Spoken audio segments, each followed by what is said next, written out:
Guys, how are you today? We're gonna talk about, the future being predetermined.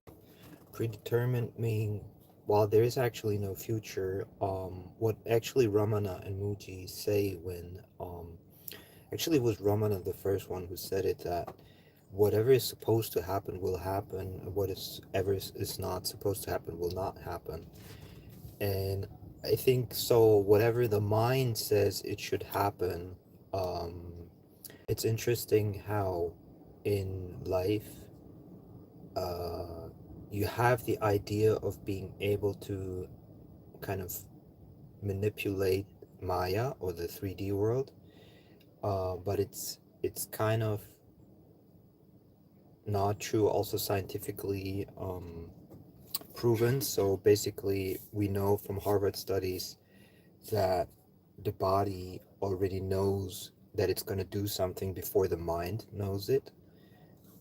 So basically, anything that you do is already within that energy system of the body before you do it. But that is not everything that is related to, the spiritual idea of predetermined, um, a predetermined path. And what I noticed is that there is an interesting pattern within somebody's soul mission or soul path, is that when they try to kind of, with their mind, force a certain outcome, that it works a little bit like a rubber band, in the sense like you might push outside of your soul mission, your soul path, but the further you push out, the stronger you get pulled back. And sometimes, in a very harsh fashion, that might be an accident or a disease. So basically, for most people, um, when these things happen, they're not consciously aware of what is happening in that sense. They're just like, oh, why did I have this accident? Why do these vasanas, these kind of things keep repeating in my life? And or why did I have, this disease? And the interesting thing about, the highest form of spirituality, which is basically non-duality or Advaita Vedanta, is the ability to let go, and it has an interesting effect on the supposed reality.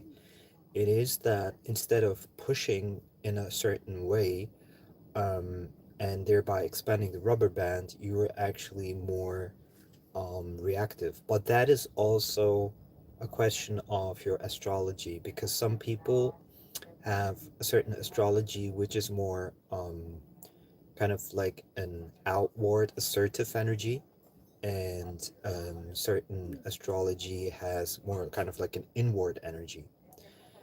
And it's very interesting to observe like different path, your own and also of others, how they go through life and what experiences they have. And we are accustomed to see only the successful path because that's what's being promoted by most of the media that we consume. So whether you're watching television, movies, or social media, you are in effect being brainwashed that seeing only the path of the so-called successful path. Very rarely you see the negative path. And what what I'm here proposing is that by abiding in awareness, resting in awareness, like Ramana Maharshi or Mooji or Papaji suggest, or Sri Nisargadatta, is that you become not only a passive observer by to 3D world, to Maya, but that you only act on that which from your heart intuition feels like it should be acted upon, because then the rubber band kind of doesn't expand and it will not snap back. But most people do not see the snapping kind of back, so they keep on trying and trying and trying and trying. And that's why some people, they never have any kind of, if you want to call it like progress within certain spheres, let it be, business or romance or whatever. And I think the sooner you kind of like accept that there is a certain energy to your energy body, there is a certain energy to your astrology, and that path is kind of predetermined, the less kind of unnecessary snapping back and forth you will have with life. And because otherwise it just leads to frustration when you are not realizing why something doesn't work. And we are comparison animals, so we basically look at other people and we either try to copy them or we try to force them even into our path, for example, parents to children. But it doesn't work because everybody has their unique soul mission, soul path, and astrology. And that makes it very, very interesting, like kind of like your approach to life. You could almost say like the philosophy of life, because in theory everything is okay, but the question is how much suffering are you willing to endure, given your particular philosophy.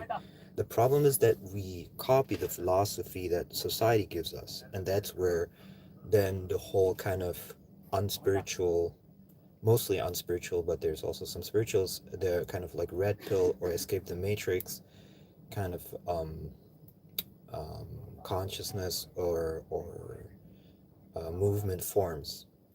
And this is basically a symptom of a misunderstanding, moving from one concept to another concept, not realizing that your soul plan is highly unique and cannot be fitted to a specific modality or life philosophy. Even the mm, even the idea of spiritual awakening, because in a way it's also an idea. It has a real effect, but it's also just an idea, because the the actual realization of awakening happens to the person, not to the awareness itself, because the awareness itself is already awakened. And now I want to say something about abiding in the self, which is very interesting, is just sitting in stillness is not the same as abiding in the self. And I'm going to explain it. It seems to be the same, but it's not. The thing is, when you go to sleep and you wake up into the person, right? So, and as you wake into the person, you are completely identified again with the person that you think you are. So you actually were in silence during sleep, but during waking hours, you're again in identification. So, uh, so just resting in stillness without being aware that you are awareness of beingness itself, you are basically um, not. If you are not awakening to yourself and resting in that awareness, then you are basically uh, just meditating as a person, you could say, and then you come back into identification. So if you want to get rid of identification completely, and this is what you clearly see in Mooji satsangs, he shows that you have to abide in the self, you have to make the effort. But interestingly enough, that also depends on where your soul is at, because if your soul hasn't evolved, or your astrology and your soul mission is not made for that, then you will do whatever you can to avoid this kind of recognition. And this is what Muji calls like kind of like the counter force of awakening that is constantly there. So you basically it's and that's why the element kind of the grace of God is so important, because only that kind of universal beingness or energy or God, whatever you want to call it, will give you the kind of like permission to awaken, you could say. And that is also within the predetermined path. And that's why everything that you experience, and here comes an interesting thing when Eckhart Tolle says that 80% of your activity falls away as you rest in beingness, is there is a specific purpose to that in a sense, because it comes back to what I said in the beginning, is that only when you let go and only when you kind of like reduce the inherent impulses that you kind of brought into this life with procreation, survival, social conditioning, Only when you let that go, then you're able to really make free decisions and act on your heart intuition, because otherwise you're never in your heart intuition. And this is something a lot of people don't understand, the difference between instinct intuition and heart intuition. Heart intuition, to make it short, is kind of like the soft understanding within your energy field or the heart chakra that something needs to be done and there is no other option to do it. You would have to force yourself to not do it. All of the other things like normal intuition and instinct, they give you several options. So you're like, I can do this, I can do this, I can do this, but I feel out of fear or other impulse, I need to do this other thing. Whereas heart intuition is like a soft, clear understanding of what needs to be done, and you would have to severely force yourself to do something else. But this heart intuition doesn't activate until the point of abiding in the self and reducing the amount of actions that you do. Because until then, the energy system is closed off, where you are not receiving those messages. And looking back into my life, I can tell you like the biggest changes in my life came from this heart intuition, not from the mental conditioning, social conditioning, parental conditioning, school conditioning, any kind of media conditioning, books and so forth. Because they don't have, they are not customized to your particular energy set. So I always say energy set instead of mindset, because the energy set really makes up the whole psychoenergetic field. Whereas basically the mindset is kind of just like the bro culture conditioning, you could say. And so most people live within a very limited spectrum of understanding of how life works, of how their psychoenergetic field works, how their decision making works, how emotions work, what effect they have on the body, and vice versa. And basically, so I talk about, how all these things intersect, and how you can really truly become a free individual, or a free being more than an individual. And this freeness is only possible when you take up the highest form of spirituality, which is basically non-duality or Advaita Vedanta.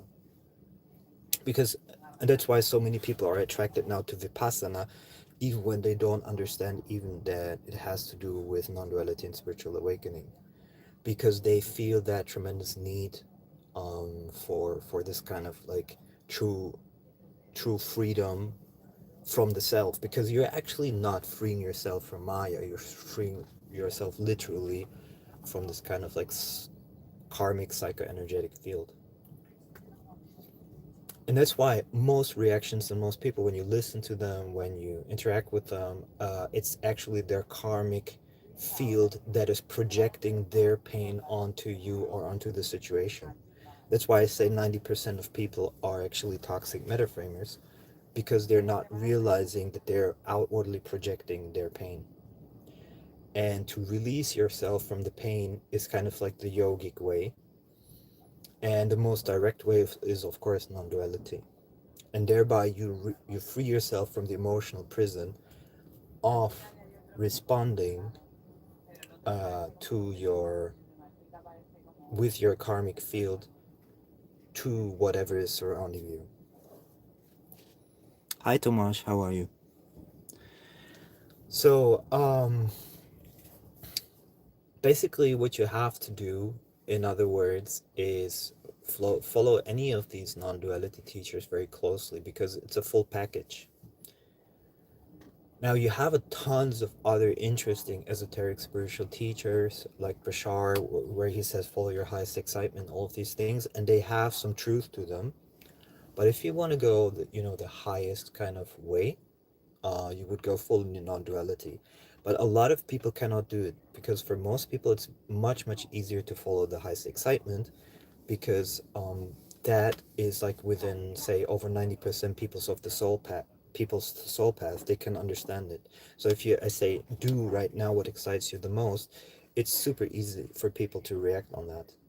But when I say, okay, rest in silence, abide in the self, and recognize that the thoughts you have are not yours, is not in everybody's soul plan. And that's why certain messages also receive a lot of more mainstream attention.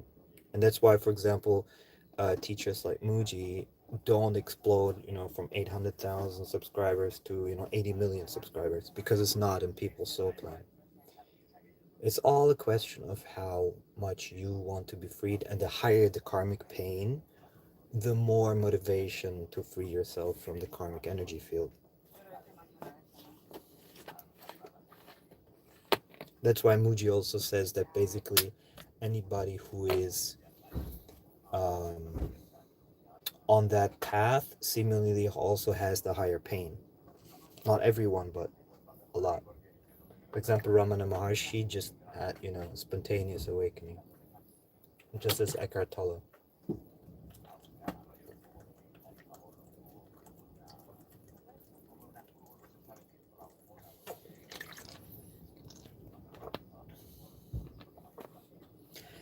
And there's something interesting which I never talked about, that, the ultimate end boss of Vipassana is the fear of death. And that is closely tied to the persona, the personality, and the bioenergetic field.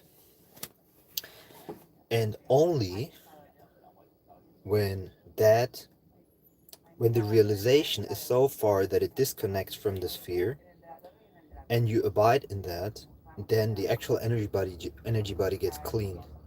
Because before that, the blockage in the root chakra, where the fear of death is stored, basically dictates the response of the entire energy field.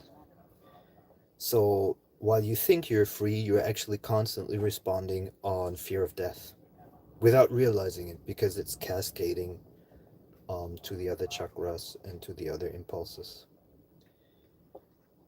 So basically, you have to get rid of the fear of death in order to be truly free. There is no alternative. And in order to be truly free from the fear of death, you need to abide so much in the self that it disconnects from the bioenergetic field. And then you will recognize it within yourself as a kind of like an explosion of energy, which some people have call Kundalini awakening. But if the Kundalini awakening does not happen with the understanding of spiritual awakening, then it will just be regarded as another individual experience with which to identify. So the persona actually stays there, re-identifies, and the fear stays. So just to wrap it up, basically it means that you have to rest so much in the self that the root chakra gets cleared, and that the fear of death evaporates, because you recognize that you can actually never die. And for that, there must be a continuous recognition, and the clearer the recognition, there is like a moment where you recognize that the energy is being liberated, and that some people might call even kind of like almost like an exorcistic kind of energy release, because that fear persona, that fear energy, has now no way to escape but upward.